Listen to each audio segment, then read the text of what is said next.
A palavra é a senha de entrada no mundo humano. Bem, eu acho que a essa altura do campeonato aqui a gente já percebeu, né? Já notou que o ser humano ele é o único capaz de criar símbolos. Por isso que o que nos define é exatamente isso. A gente constrói esses símbolos de maneira racional, eles são construídos racionalmente e eles precisam passar pela aceitação do grupo. Essa construção racional aceita pelo grupo, mas a questão do afeto é exatamente isso que nos afasta, lembra, da inteligência concreta dos animais? É exatamente isso. E é isso, portanto, que promove aquilo que é o tema dessa playlist, que é a cultura. Então, é pela linguagem que nós deixamos de reagir simplesmente ao presente. Por quê? Porque a gente consegue pensar o passado, projetar o futuro, conectar isso tudo com o presente, com as situações que a gente vive. E, portanto, quando a gente projeta, quando a gente constrói símbolos, linguagens múltiplas, a gente está construindo de novo cultura. Tá. Agora, esse vídeo aqui, ele vai tratar especificamente da associação que se faz, ou das associações possíveis que se faz entre pensamento e a linguagem, para a gente chegar no termo cultura, né? Assim, existem vários teóricos de novo, é multipolarizado, vários teóricos da área da educação, da pedagogia, da psicologia, da linguística, né, da semiótica, filosofia, enfim, centenas de pessoas trabalham, pensam nisso, criam suas teorias para refletir sobre a questão do pensamento e linguagem. Nomes para alguns mais conhecidos, para outros não, mas Vygotsky, Piaget, Chomsky, Wallon, Brunner, Paulo Freire, brasileiro, Skinner, o Freinet, que é um francês, o Gardner, maravilhoso. Enfim, basicamente todos eles estão dizendo, né, que na relação entre cognição, pensamento, aprendizagem, né, todos eles estão tentando dizer, trabalhar quais são as conexões possíveis para que o aprendizado e para a cultura acabe acontecendo.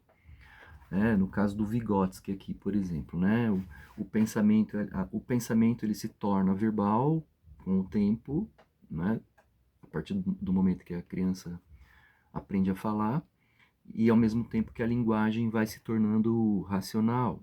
Se a gente for pensar um Piaget, por exemplo, ele acha que a cognição, o conhecimento, a aprendizagem se desenvolve primeiro e depois é que acontece a linguagem e ela se expressa.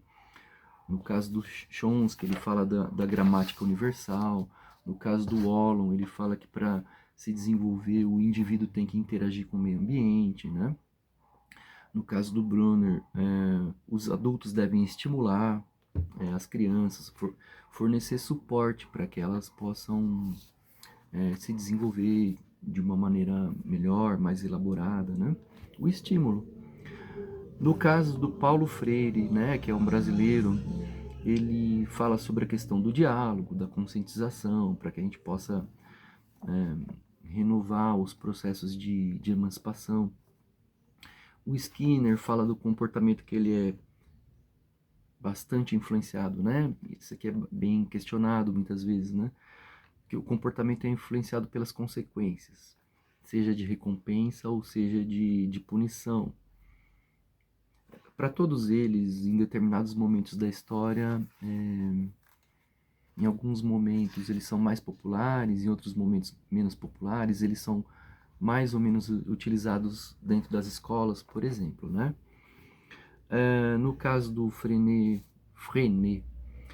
o aprendizado ele se dá ali por uma participação ativa das pessoas, né? Pela cooperação e tal. O Gardner fala da questão das inteligências múltiplas. Existe aquela linguagem, né, de senso comum que diz, eu sou burro e o outro é inteligente, ou vice-versa. Uma grande bobagem isso, uma grandíssima bobagem, que precisa ser de uma vez por todas superada. Entendam isso. E aí a importância de um Gardner, né? Ele fala sobre as inteligências múltiplas. Olha o nome, existem vários tipos, é múltiplo.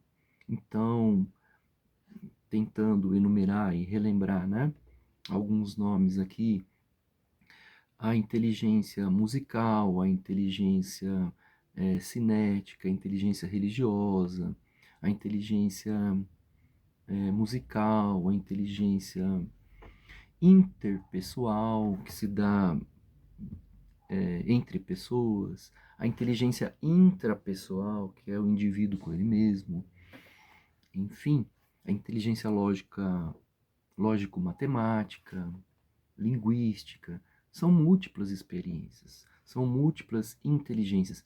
Entendam de novo inteligência aqui como facilidade para resolver situações a partir desses exemplos aqui que eu estou dizendo, né? Algumas pessoas têm uma facilidade interpessoal maior, elas conseguem se conectar com outras de uma maneira mais tranquila, mais fluida. São mais extrovertidas, por exemplo. Outras nem tanto, elas têm uma inteligência mais intrapessoal, elas têm uma capacidade de se compreender melhor do que outras que não. E não tem melhor, não tem pior. Claro que todo mundo gostaria de ter todas essas capacidades desenvolvidas, mas não é o caso para nenhuma pessoa, não é? Então, é mais ou menos isso. É preciso que se descubra qual é a sua capacidade, qual é a sua facilidade, qual a sua, dentre tantas inteligências múltiplas, qual aquela que você se identifica mais e percebe mais em si, para daí tomar uma decisão ou para de repente escolher uma profissão ou ao mesmo tempo de uma maneira humilde deixar mais ou menos ali nas mãos de quem tem essas capacidades. Por exemplo, pensando a questão do movimento. Não tenho habilidade de movimento, ok? Que isso fique para os dançarinos, que isso fique para um baterista ou para os bateristas, que isso fique para o Circo de Solé, não é? Mais ou menos isso. Então, a lógica do Gardner. Dei um foco aqui maior nele, não porque seja o assunto direto da nossa gravação, né, do nosso vídeo, mas para que fique claro essa lógica, esse pensamento aí, beleza?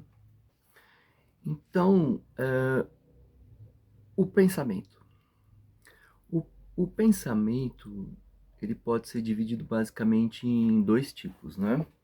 O tipo concreto e o tipo abstrato.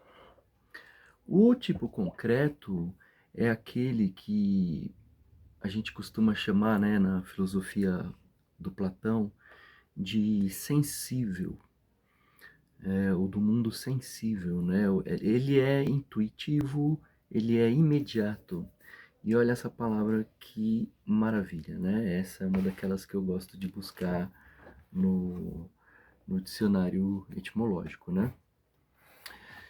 Aqui no dicionário etimológico tá assim: Imeditate e meditatus, sem mediação, sem reflexão, que não é estudado e que é natural. Ou seja, sem mediação do raciocínio, sem estudo, sem reflexão, sem pensamento. Quando você olha para um lápis, você não fica abstraindo, tentando entender pelo raciocínio, mediado pelo pensamento, o que é um lápis. Você simplesmente bate o olho no objeto concreto e conclui: isso é um lápis. Eis o pensamento concreto.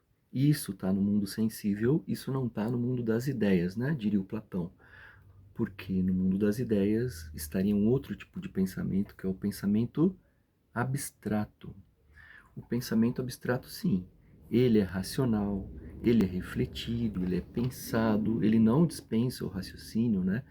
E ele, ao contrário do imediato, é a negação do imediato, ele é mediado.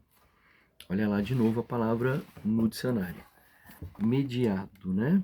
Vem de interposição, intervenção, mediação, mediator, que é mediador. Tem até uma interessante aqui, que é mediatrix, que é a mediadora, a auxiliadora, né? Aquela que socorre a partir de uma mediação. Se a gente for pensar a palavra médium, por exemplo, está me ocorrendo, é a mesma lógica. Para algumas religiões, né? Espiritualistas, principalmente, a lógica da existência de um médium é aquele que faz a comunicação, o meio de campo entre o indivíduo e o espírito. O médium cumpre esse papel. Ele faz a mediação pela linguagem. Muito bem, isso para tentar explicar, portanto, a diferença entre o pensamento concreto, que é imediato, num estalo, no mundo sensível, e o abstrato, que é mais racional, é mais refletido, é mais mediado pela linguagem. E, portanto, o abstrato transcende ao concreto.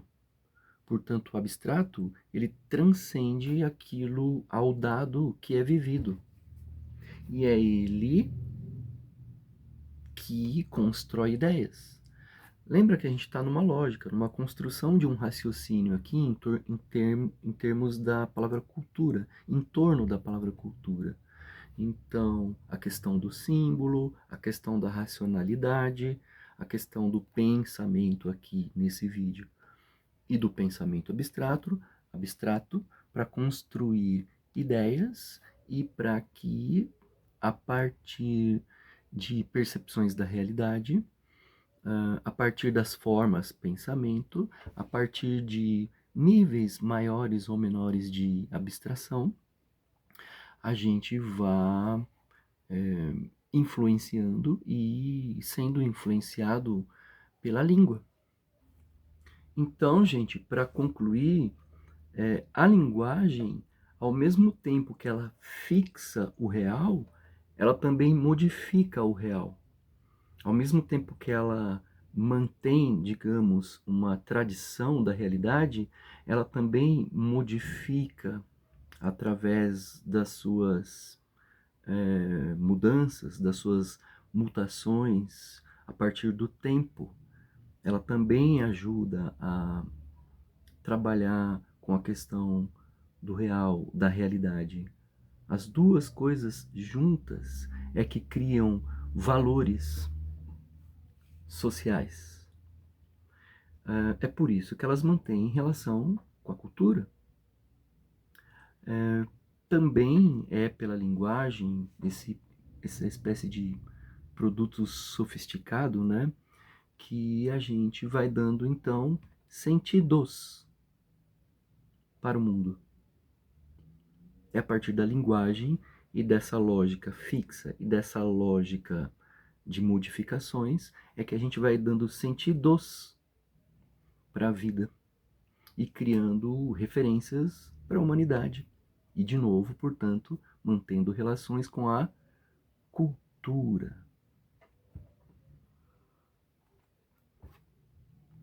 Valeu, Homo sapiens.